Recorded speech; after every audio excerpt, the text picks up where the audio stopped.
На перший погляд, Silent Hill F відчувається як гра, яку робили з чітким усвідомленням спадщини серії, і з таким ж чітким страхом, що доторкнулося до цієї спадщини. Вона ніби весь час балансує. З одного боку бажання відійти від усталених образів і формули, а з іншого небажання остаточно порватися іменем Silent Hill. У результаті ми отримаємо проект, який багато у чому змінює формулу, але дуже обережно поводиться із змістом. Вона не грається у знайомі образи, не намагається викликати ностальгію прямими цитатами і майже одразу відходить від того, що серія вибудовувала роками. І в цьому водночас її головна сила і головна проблема. Перенесення подій у японську глибинку 60-х років – це не косметична заміна міста, це фундаментальна заміна оптики. Тут немає індустріальної депресії, лікарень і фабрик, які асоціювалися з класичним Silent Hill. Замість цього вузькі вулички, дерев'яні будинки, школи, святилища, побутова тіснота і відчуття, що всі всіх знають. Це важливо, бо страх тут народжується не з ізоляції, а з соціальної близькості. Постійне відчуття поглядів, чуток, очікувань. Навіть у порожніх локаціях залишається відчуття присутності, ніби хтось мав би бути тут, але щось пішло не так. Одне з найпомітних нововведень – це зміна візуальної мови монстрів і жаху загалом. Silent Hill F відходить від іржавого індустріального гротеску і працює з тілесним, майже органічними образами. Монстри тут часто не виглядають створіннями із пекла, вони радше спотворені люди, уламки соціальних ролей, фізичні втілення пригнічених емоцій. Це не завжди лякає миттєво, але працює на довгу дистанцію. Дизайн ворогів викликає дискомфорт, а не шок. І це усвідомлений вибір. Гра хоче, щоб ти дивився і відчував незручність, а не відводив погляд. Тут страх не стрибає на тебе, і ми зараз не про скрімери. Він повільно накопичується. Туман не просто приховує загрозу, він створює відчуття, що виходу як такого не існує. Саунд-дизайн підсилює це враження, тиша тут така ж важлива, як і музика. У цьому плані Silent Hill F впевнено тримає планку серії і навіть у чомусь виглядає свіжіше. Одна із найсильніших сторін гри – її культурна автентичність.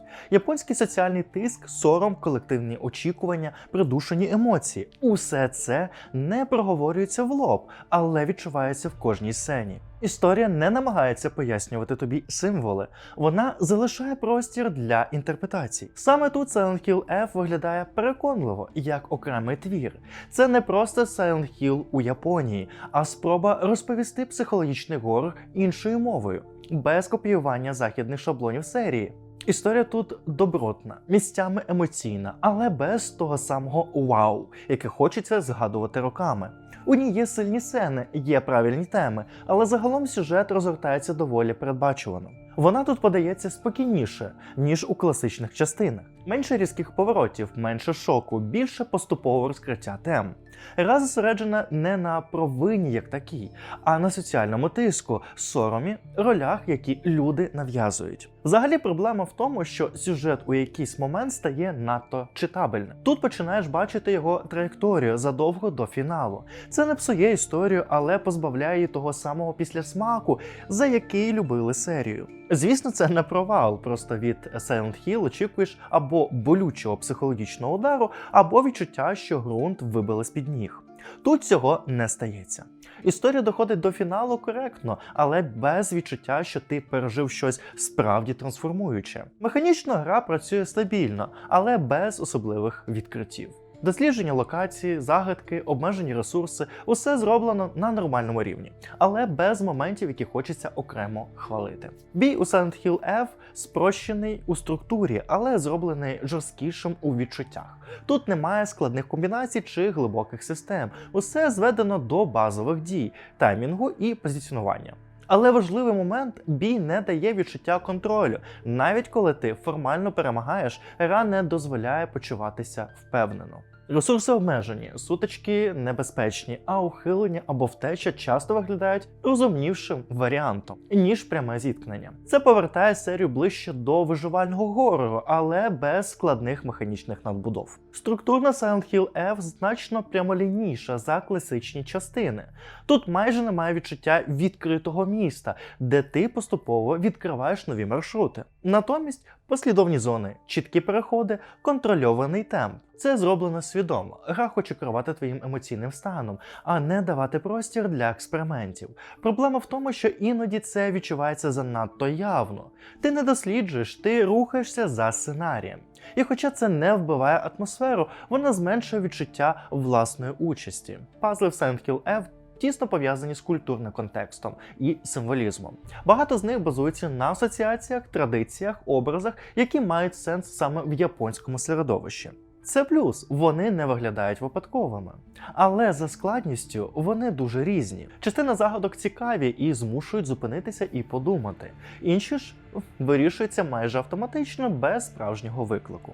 Відчувається, що гру намагалися зробити доступнішою. І це зіграло не завжди на користь напрузі. І ось головне питання. Що це означає для франшизи? Ось тут Silent Hill F починає кульгати. Як частина серії, гра не вписується в рамки, які самі ж розробники вибудовували раніше. Вона не розвиває міфологію, не переосмислює її і не рухає франшизу вперед. Як спроба перезапуску, це дуже слабкий крок. Це не рул-ченджер і не новий фундамент. Радше обережний експеримент у знайомому всесвіті, який існує поряд, а не замість. Він нічого не ламає, але і нічого принципово не змінює. Silent Hill F залишає по собі відчуття добре зробленої продуманої гри, який постійно бракує сміливості зробити останній крок. Вона впевнено тримається на атмосфері, культурному контексті і повільному психологічному тиску, але майже ніде не доходить до точки, де стає по-справжньому незручно або боляче, так як це вміла робити серія раніше. Як окремий горор, це цілісний і якісний досвід, який варто пройти заради настрою, візуалу і іншої оптики страху.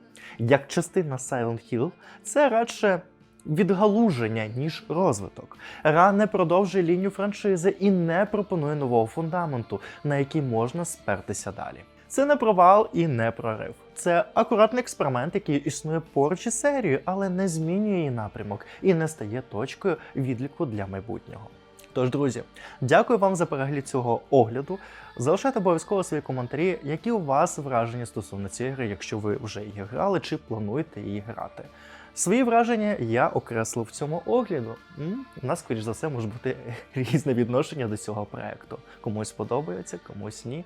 Але як факт, цей проект вартує вашої уваги. Дякую вам за перегляд, залишайтеся з Даріусом та слідкуйте за наступними випусками. А з вами до зустрічі. Па-па!